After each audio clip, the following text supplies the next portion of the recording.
Hello and welcome to Sports Around the World. I am Austin Arome. The headlines. The world continues to mourn the death of football icon Diego Maradona.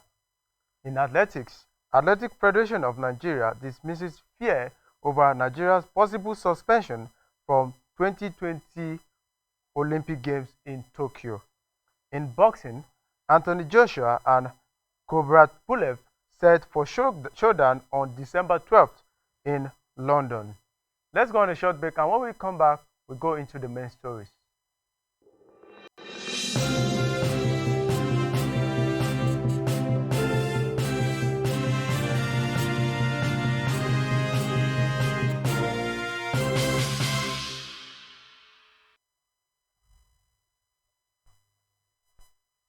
Welcome back.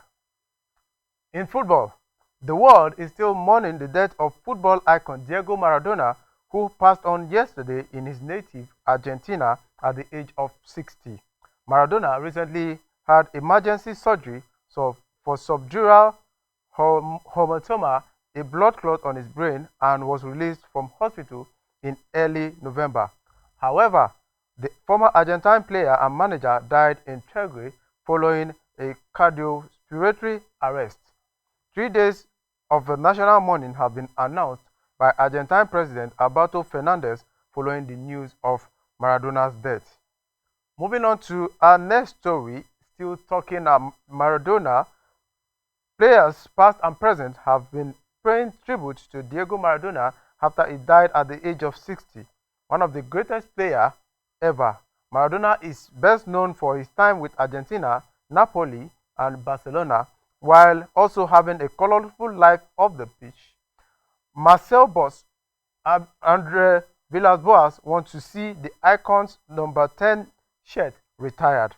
Marcel manager Andre Villas-Boas has called on FIFA to retire number 10 shirt for the game to honor the Argentine great Diego Maradona, who died at the age of 60 on Wednesday after suffering a heart attack.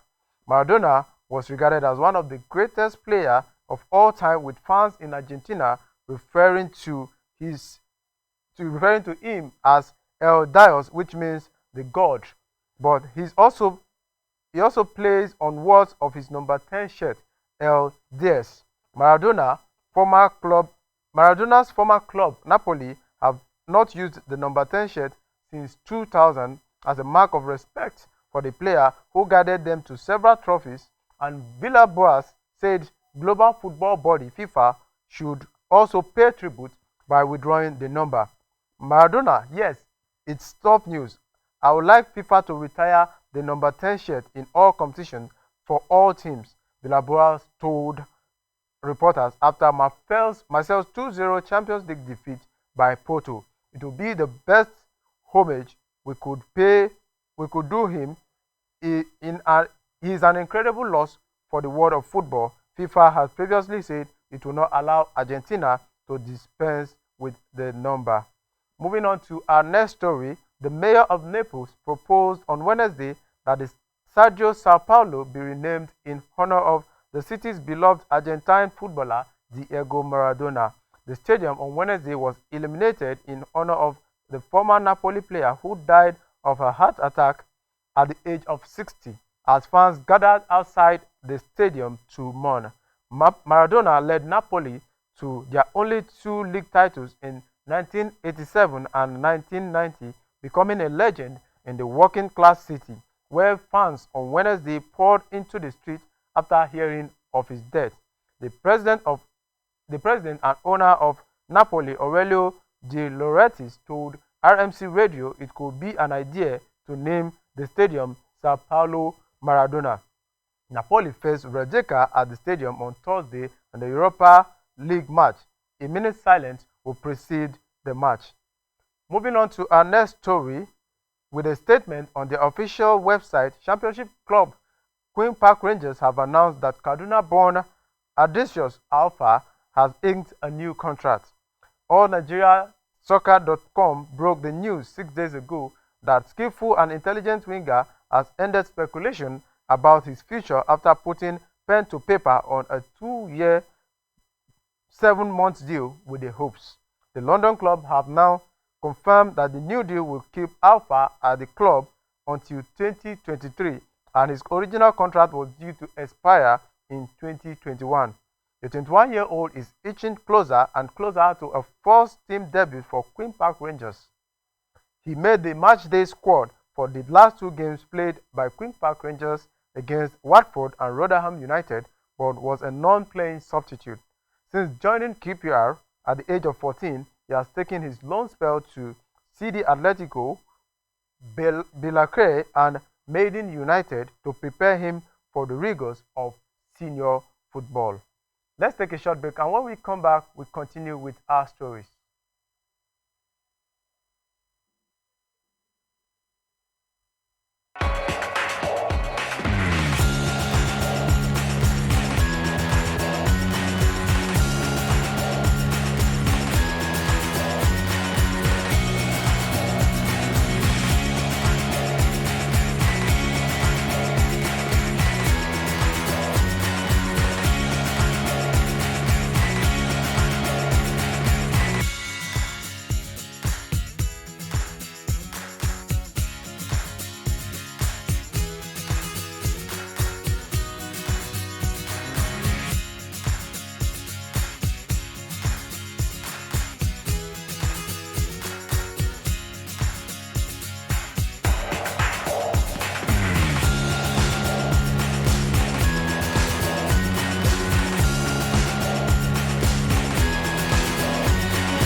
Welcome back. It's still sports around the world on Grand Sports Extra. Moving on to our next story, the Athletic Federation of Nigeria has debunked a misleading report in the National Daily that Nigerian athletes risk missing out of next year's Olympic Games in Tokyo, Japan, because of the addition of Nigeria to the highest category of nations having the highest doping risks to the sports.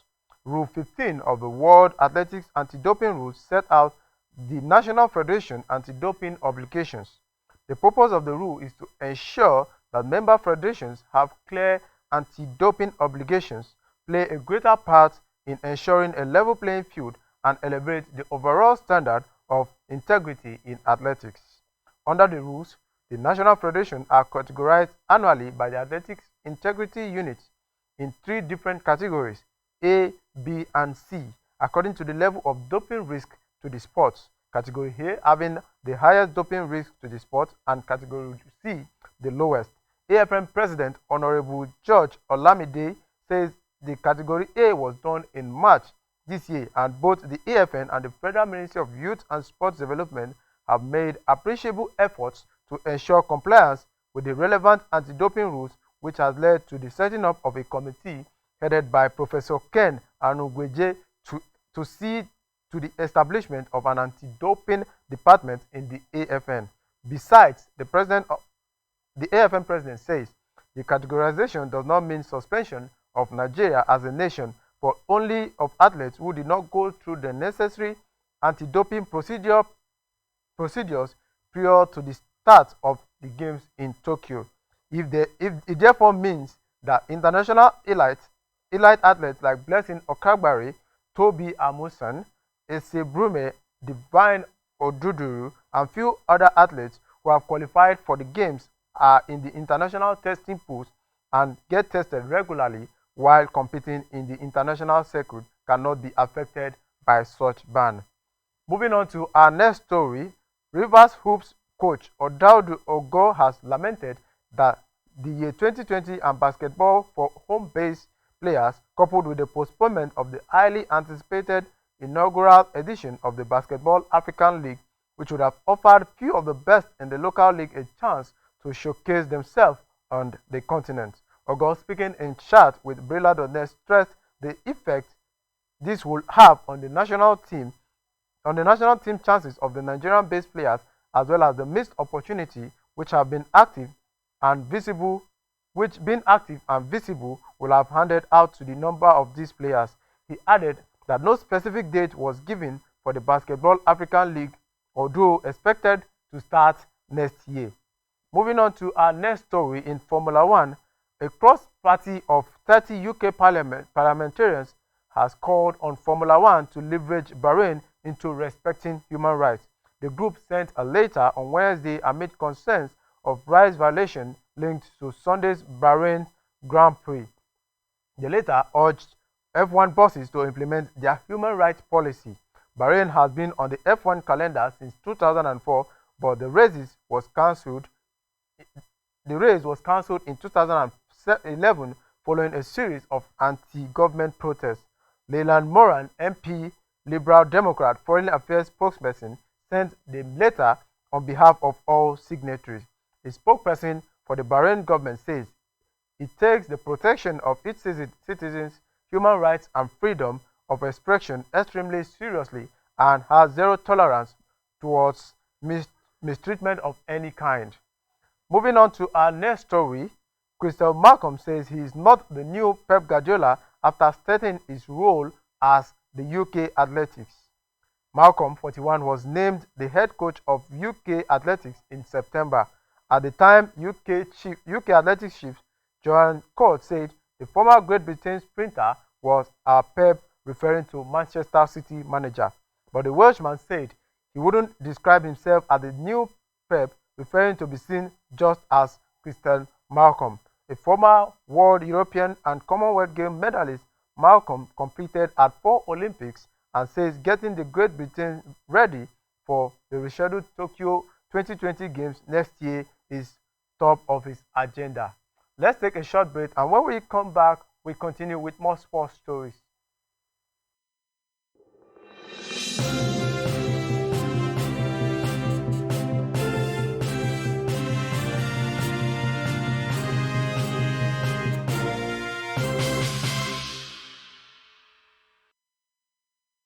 Welcome back. Now talking NFF now. Sequel to the recent uprising performance of the Super Eagles that led to the home and away draw with Sierra Leonean counterpart in the 2022 African Cup of Nations qualifier, the leadership of the Nigerian Football Federation has said to take serious measures to check the slide. The NFF says the decision to boost the Super Eagles technical stemmed from the way the team collapsed after leading Sierra Leone 4-0 after 30 minutes, only for the game to end 4-4, and the return leg ended goalless. We hope the addition to technical crew will help the team greatly, our source stated. Amunike is presently the director of African Academies of an Egyptian top division club, Misrael Leil Makassar, while Salisu, who was Raw's former assistant until he was suspended over bribery allegation before he was relieved of the job last year, is presently the chief coach of Rangers International of Enugu. Amunike rejected the NFF technical director job offer, a role that Austin Eguavon has taken up. Moving on to our next story, Chelsea striker Ike Ugbo has revealed big transfer ambition while on loan with Cercle Brugge for so far this season. He has scored an impressive 7 goals in just 10 games. Ugbo told the Athletics that his ambition was to play for the first team, but if that doesn't work, the best option would be to join a club where he can settle in. He said his goal is to play in the Champions League.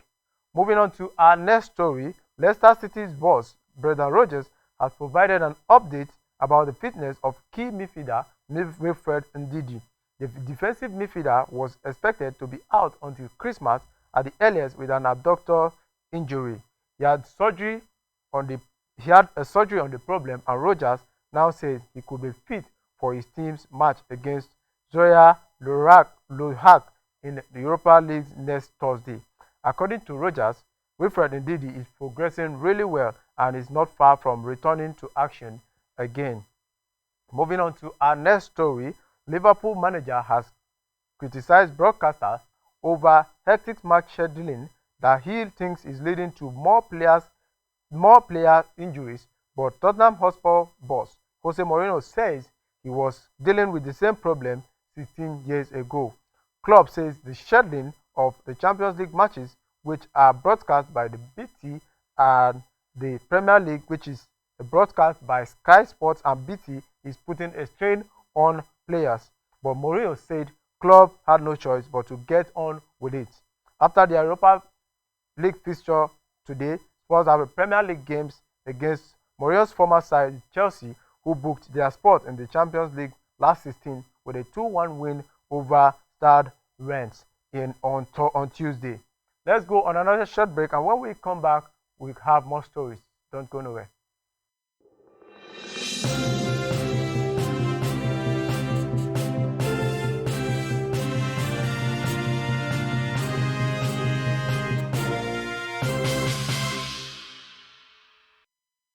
Welcome back.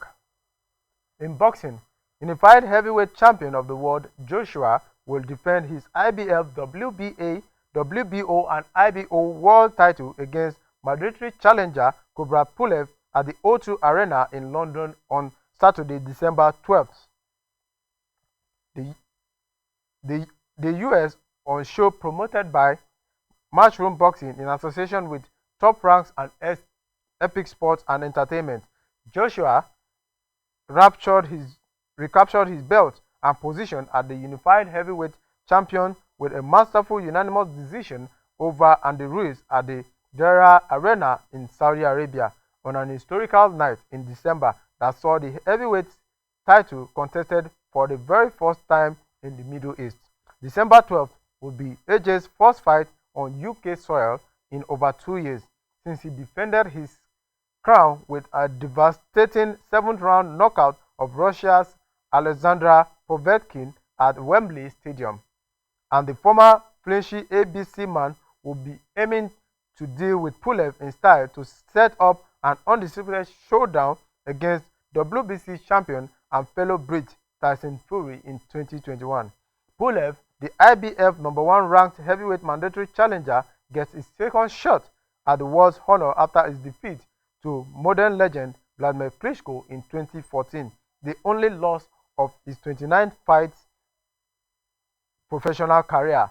He has won 6 fights in a row since then, including victories over Derek Chisora and IBF eliminator win over Hughie Fury in 2018. Moving on to our next story, Africa's oldest footballing rivalry has an elevated prize on offer on Friday when Egypt's Al Ahly meets their arch rivals Zamalek in the African Champions League final in Cairo. Bitter adversaries for more than a century, Friday clash for the top club trophy on the continent is the 239th meeting between the two teams, each of whom can count their support in the Arabic-speaking world in tens of millions of fans. Al Ahly dominated the path with counts 102 to 58, but this is the first time the Cairo clubs face off in a continental competition final. The showpiece, however, faces being overshadowed by COVID-19 infection, with 3 Al Ahly players possibly missing out, including veteran playmaker Walid Soliman. Zamalek will be without key defender Mahmoud El Welsh, Egyptian press reporter said. Al Ahly employed South African coach Pitso Mosimane just under 2 months ago, and he has continued their domestic dominance. They reached the finals with a convincing 5-1 aggregate semi-final victory over Morocco Wydad Casablanca and won the Egyptian Premier League comfortably with a runaway 21-point lead over second-place Zamalek.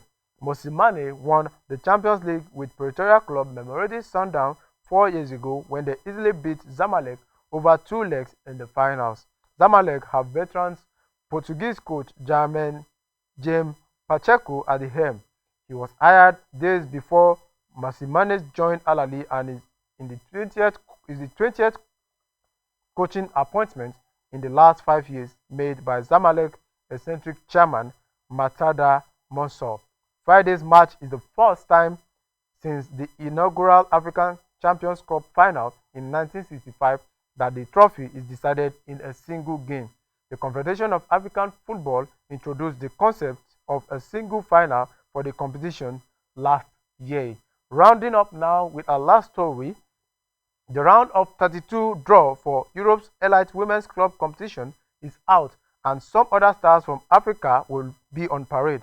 Nigeria's Azizat Oshoala will spearhead Barcelona's attack when they take on PSV in a UEFA Women's Champions League round of 32 tie following Tuesday's draw. The draw ceremony was held in Nyon and saw Oshoala and her Spanish champions draw against the Eredivisie giants who were appearing at the stage for the very first time in history.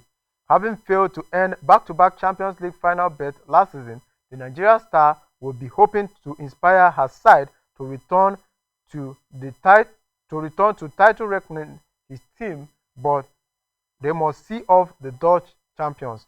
Nigerian-born Swedish youth international Evelyn Ije will be eyeing a round of 16 spot with Swedish champions Kopparberg against English giant Manchester City. Elsewhere, South Africa Janine Van and Scottish big gun Glasgow City will aim to replicate last season's incredible run when they turned out against Czech Republic's Sparta Prague.